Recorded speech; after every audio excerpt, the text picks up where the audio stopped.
Welcome everybody to the series finale, Find Fast, Engage Smarter, Place Better, the new rules of recruiting.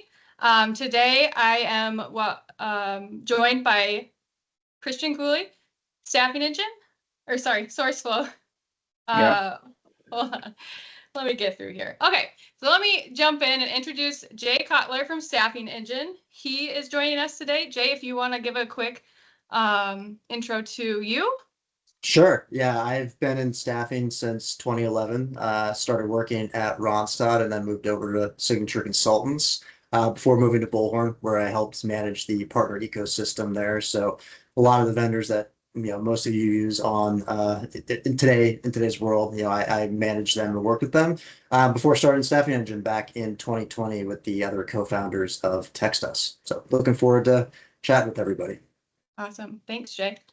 Next, we have Christian Cooley from Sourceflow. Thank you for joining us today. You want to give a quick intro?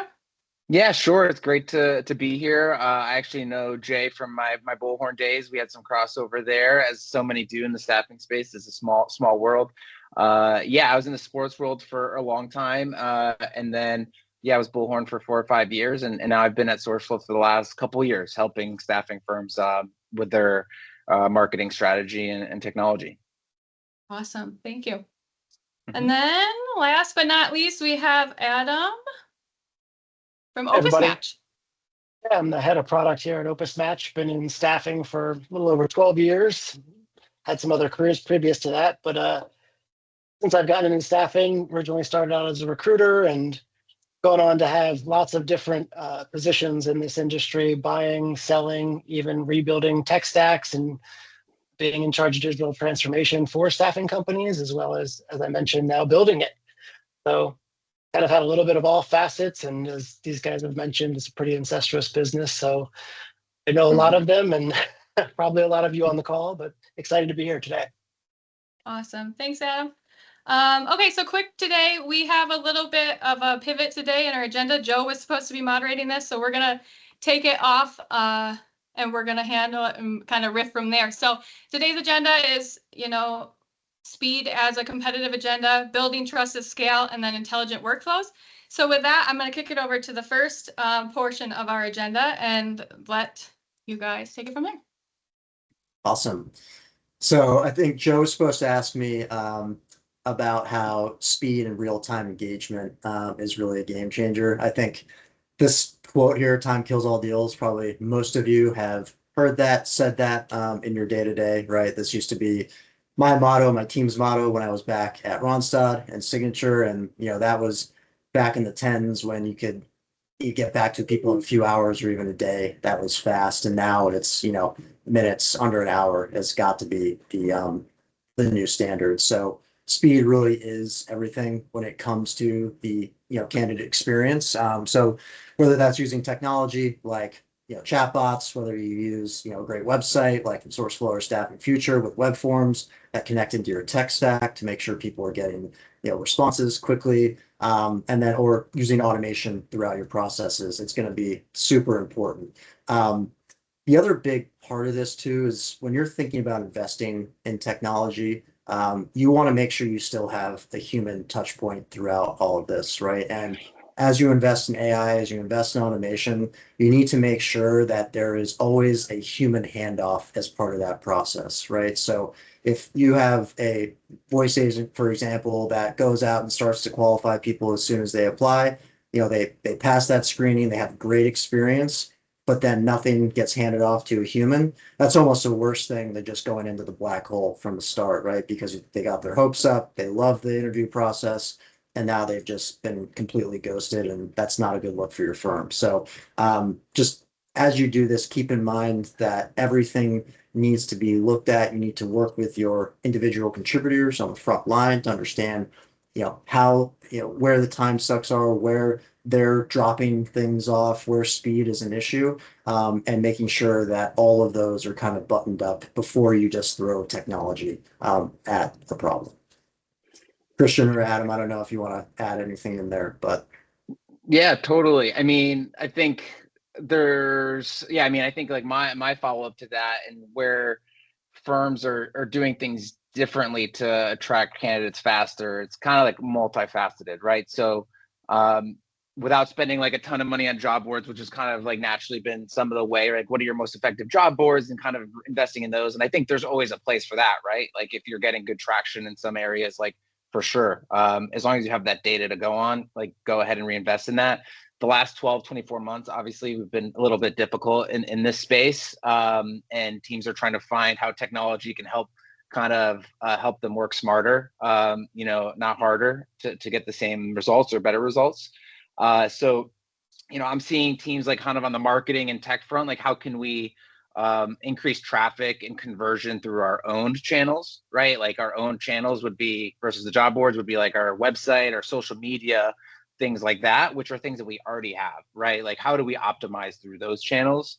Leverage our LinkedIn networks through our recruiters, like SEO and website optimization. Those are things. How can we get more eyes, through people searching for your brand or searching for jobs that you're working on, whether it's healthcare, whether it's like IT, whatever industry you're in. And then things like leveraging your database a little bit better, right? Those are lower cost things. Like how do we improve our data? How do we, we have new jobs coming in. How do we leverage our existing data versus getting the same candidates, paying for the same candidates that already exist when you're within your ATS? Like those are kind of like low hanging fruit. And then just kind of like standing out in a crowded market, right? I think some more teams now are spending, as the market's been a little bit tougher, how can we like focus on our brand? Like how does our brand stand out amongst the rest to not only win candidates, but actually win new business out there? So yeah, that those are always things. And now, I know Staffing Engine, you guys, Opus Match are really focusing on AI, and where marketing stands in that realm is like AEO is like kind of the other version of SEO, right? Like how can you get recognized by the ChatGPT's Perplexities of the world when people are searching for jobs or things like that. So there are strategies coming out, and hey, how do we optimize our website and our content and our blogs to get picked up by these AI companies, right? That people are using. So those are just a few things I'm seeing people focus on a little bit more to attract candidates without just pumping more money into job boards. I'm sure Adam has some views on that too. Yeah, I agree with you 100%. And obviously with you, Jay, around having more of an omni-channel approach, making sure that there is still a human in the loop here, right? AI is incredibly powerful, but it's just a tool. Mm-hmm. It's still up to the people who know how to use it and use it correctly and use it well. But at the end of the day, this is still a people business, right? So we still got to make sure that we are maintaining that factor. I think it makes a big difference in those that are most successful in this industry, and something that I think the industry has always prided itself on. So with that, I think it becomes important to still have that human in the loop, but how can we make them much more efficient? Like you're saying, is it pulling out of the existing database that we have for passive candidates to make sure we're finding the right fit for the job very quickly? This is where I think some key ingredients come into play, where you're not just looking at the hard skill match that a lot of us have looked at in the past, but also looking at those predictive indicators, right? The intent of the buyer, so to speak, the things we all enjoy from our Netflix and everything else that we've got in our streaming services to serve us up the right content. We want to make sure that when you do reach out to a candidate, you're armed with the right content for them to address with them and help approach them in the right ways. And I think that can be different for every candidate, but making sure that that human in the loop is doing that effectively and very quickly is important. And this is where really technology can help by serving up those right people at the right time, understanding not only that they're the fit for the job, but also that this is the right time for them to want to be placed in a job. And that goes for the folks that are on assignment with you today, looking for reassignment or an extension, right? All the way out to those folks who maybe you've never talked to or haven't talked to in a long time. Are there any indicators or intent signals that you can utilize to make sure that you're reaching out to them appropriately? And again, the timing is right there. Those are all the kinds of things that you can do to help, shorten up that time and hurry up and get faster submissions to beat out the competition, right? It's not just speed, but you got to make sure that the quality is there as well. So there's lots of different tools like we're talking about to help to bring candidates in. But I think like you're mentioning here, right, Christian, you've already got a lot of these folks in your system. So how can you utilize that data to your advantage And this is really where the recruiters and teams on the staffing side need to be maintaining that data hygiene. I think it's now more important than ever that, you've got your system set up in the right ways to make sure that that data always stays clean as they go through so that you can accurately use it and use it fast, right? And use it efficiently. Yeah, Awesome. totally. Were you gonna say something, Christian? Go ahead. No, yeah, that makes total sense. I mean, obviously, I think everyone now is like AI, but then also everyone's kind of a little bit like, slow down, wait, what kind of data are we working off of to implement that AI, right? And it's like, oh, let's get that. So you got to keep that data healthy, right? Yep. Absolutely. So to move on to the next agenda item, engage smarter, building trust at scale. Yeah, so I think what the basic theme here was like, how do you engage the candidates in a smarter way, and the best practices that we're seeing. I think it goes off a little bit similar what Jay and Adam were just saying around kind of an omni-channel approach, right? I mean, I don't think you have to reinvent the wheel here. I mean, there's certain ways to get and reach out to candidates, whether it's they're brand new to your firm or they're existing, right? So whether that's through texting or emails or through LinkedIn, there's various ways to do that. Again, making sure the data is healthy to do that. But I think what's also important along that, like, again, from like the marketing side and our world that we're in, working with a lot of marketing leaders, is just maintaining like brand consistency throughout those communications. I think a lot of people just probably have their systems like, doing old automations that they don't pay attention to. And they're just like, candidates don't really trust, over time they're getting bombarded with these messages and these comms from various people, and they're not personalized in any way. And there's no real brand integrity there along that. So I think what's important is have these campaigns set up off of good data, pay attention to them, do the hard work up front to set those automations or those campaigns up. Whether it's, again, you're just kind of nurturing someone coming off a placement or someone that just applied, but then have like links and have like images and make sure your brand is there front and center in those communications, and have links to your website too. I mean, if you come out with a blog, even, on your website, have a link to that blog to, again, going to your site and your brand that you've worked hard to build, or new jobs that are coming out, sending out your top 5 jobs for that particular kind of job that person's interested. Again, a link to your career site that you have up. Again, so they're going to your brand, they're going to your links, so they're seeing that. I think, again, it's nothing new. It's just more reliance on good data and having your brand kind of have some credibility there along the way.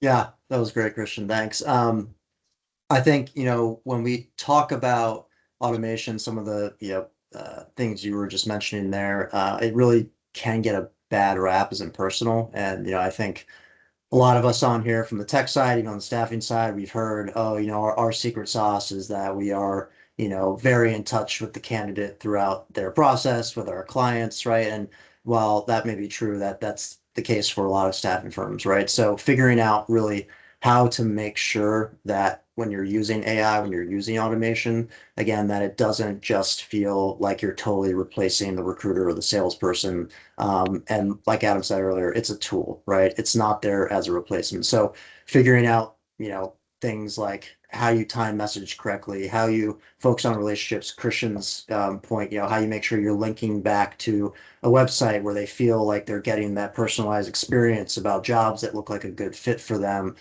where they can schedule a meeting with their recruiter if they need to, right? Again, you always want to bring something back where they have an interaction with your brand and they're able to get in touch with the person if they need to there. I think when you look at implementing AI specifically, even more so than automation, you really have to have it as a team sport, right? I think when Sense and Herefish and those guys came out, in the mid 10s, 2015, 2016, you were able to kind of take some of the recruiters out. It's very centralized through your marketing team or through your ops team, how those communications go out.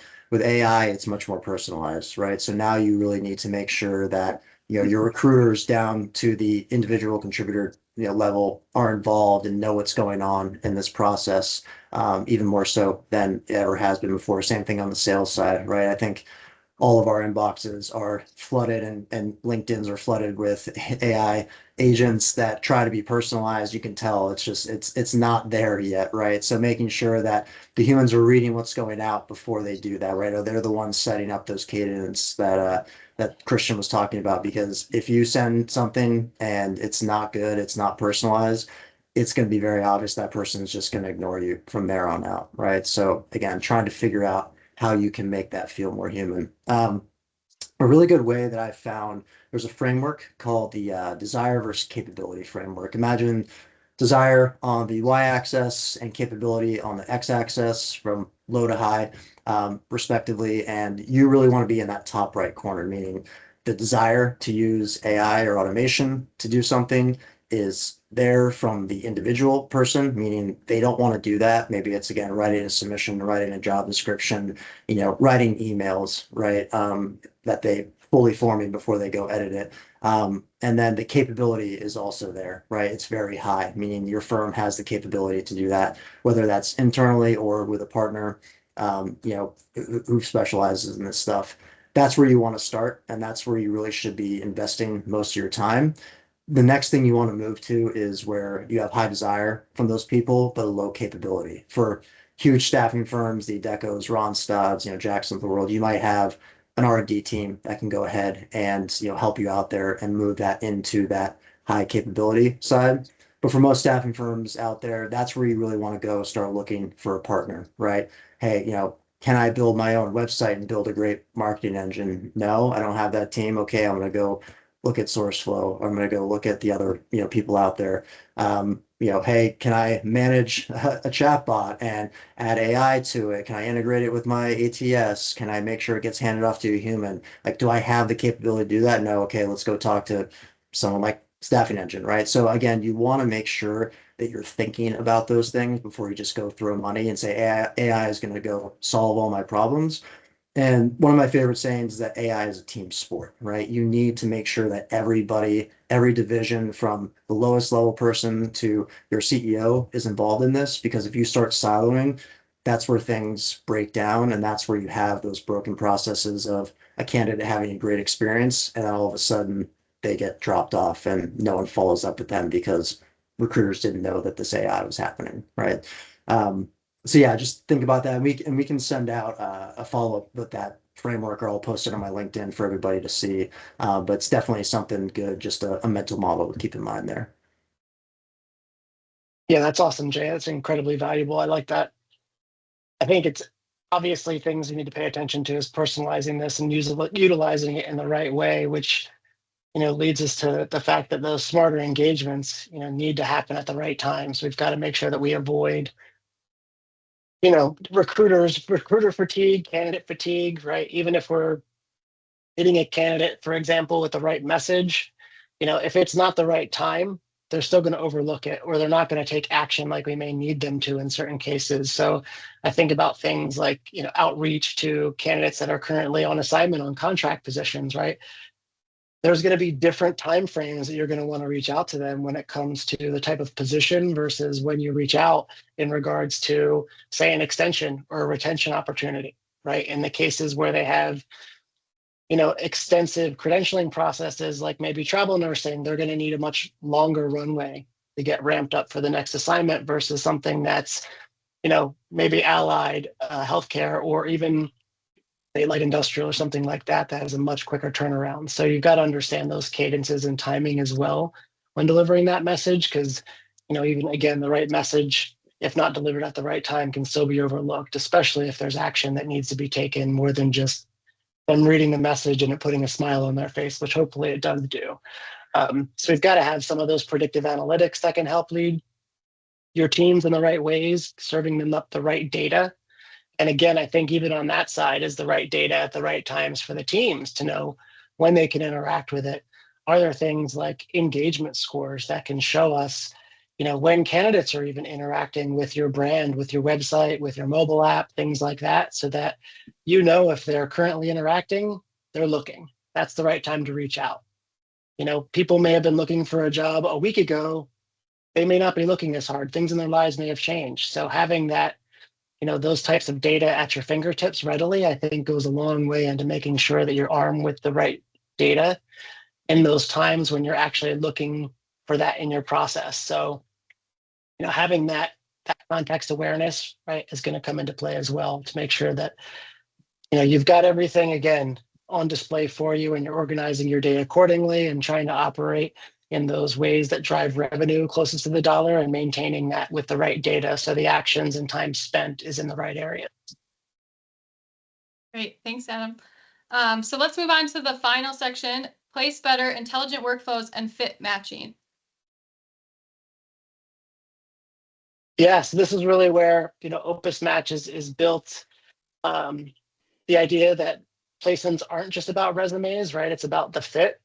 And so I think this is a big thing, a big aspect that staffing firms need to be looking at today is, again, back to my original comments around this is more than just a skills matching, right? Looking at, hey, this person has done this in their lives. We need to also be looking at the intent, predictive indicators. Where are they looking to go in their career? Is there any information that we can glean from how they're interacting with mobile app or a website to understand that they're looking to take a next step in their career, they're looking to pivot to some other state, location, specialty, anything like that, really understand what's going to drive them to their next opportunity. What are they really looking for? And I think it's far more than a resume. My North Star has always sort of been in this industry that, I'd love it if we were no longer relying on resumes and we could actually rely on the assessment of what people are capable of and match that with their passions, because I think that truly leads to, the best careers and the people that are the most successful if we can align those things much more so than just what they've done on paper. Now, with AI, I think we're getting closer to that. With, better matching technology, we're getting closer to that. We still have work to do. But I think that's, will continue to be my North Star as far as what I'm trying to build and where I'm trying to help in this industry is to really match those two. Because I think, again, that passion for what you're doing combined with what you're capable of and proven performance is really what's going to lead to that future success. So, as much as we can, we want to lean on some of those fit scores, right? Some of the success indicators, looking back at, hey, maybe clients have hired for these roles in the past and it's more of a gray area for them in these other areas. So how can we apply that to what we match? Whether that's hopefully using the AI to do that, so it speeds things up for your team. That's the ideal situation, but those are the kinds of things we have to be looking at so we can really match up all those intangibles, right? Cultural things as well as particular skills. And I think those are going to be key to how we're really driving more success in the future and driving long-term placements, right? And longer success with candidates. So it's not one placement in the case of contract, but right throughout their career, they're continuing to be placed with your organization, or even in the direct hire cases that they're getting placed. But when they're looking for the next opportunity, they come and seek your organization out in the future because you treated them right. Totally. Jay, I think you're next good to speak to on this one, that workflows can still make or break the placement. Where do you see firms modernizing the workflows to close faster and place better? Yeah, this is a great one. And I think this quote, bad system will be a good person every time is super relevant here, right? So, thinking back to my recruiting days, I loved having conversations with candidates.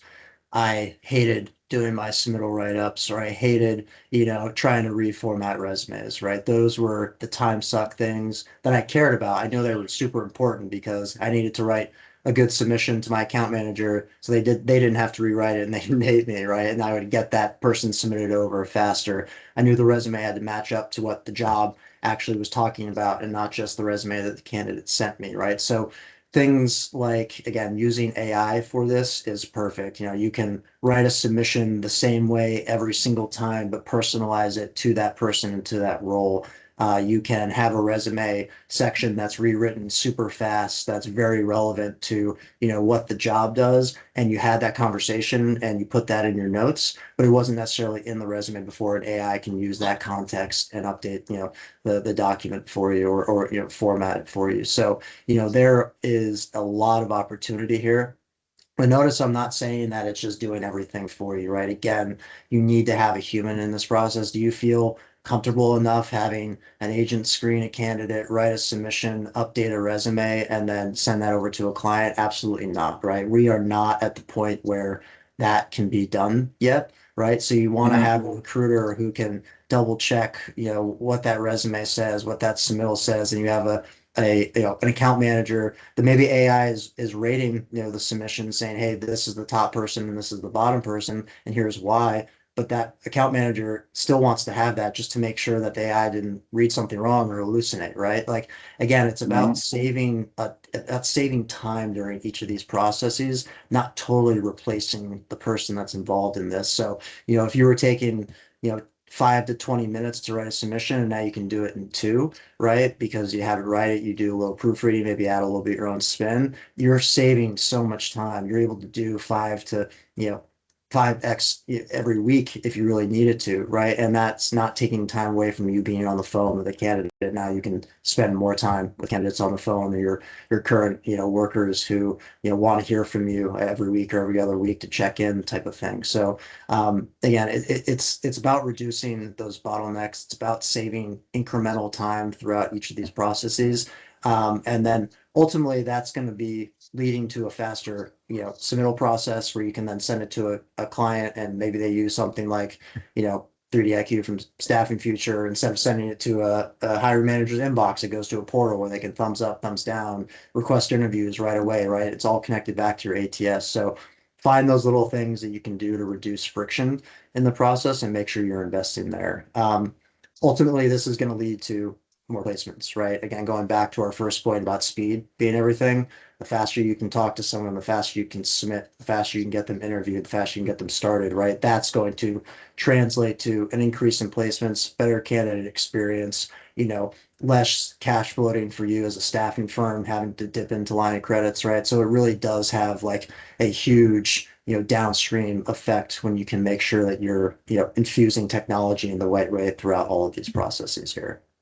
Yeah, Jay, that's a good point about this being incremental, right? I think it's something that often we find people are looking for, staffing companies are looking for this silver bullet that just completely takes everything over and speeds up that submission and placement process without thinking about the fact that there isn't a silver bullet that does everything all at once, nor would you want it, right? It's really looking at all those incremental pieces where you're cutting out, 5 minutes, 10 minutes, 2 minutes, 1 minute, even through all these pieces of the process that really saves time overall when you look at Yeah. it in that holistic way, right? So looking at it in that way. And then the other piece, like you're mentioning, is there isn't that silver bullet again that could cut everything out. We've looked at a lot of even the auto submission processes, and outside of, having the wrong fit based on the wrong matching technology, the bigger problem too is in those auto submissions, are you just flooding your account managers with a bunch of bad submissions? Or better yet, is it not the right time for the candidate because you didn't actually have any direct outreach to them to confirm it? So little things like that. And you've got to 100%. make sure that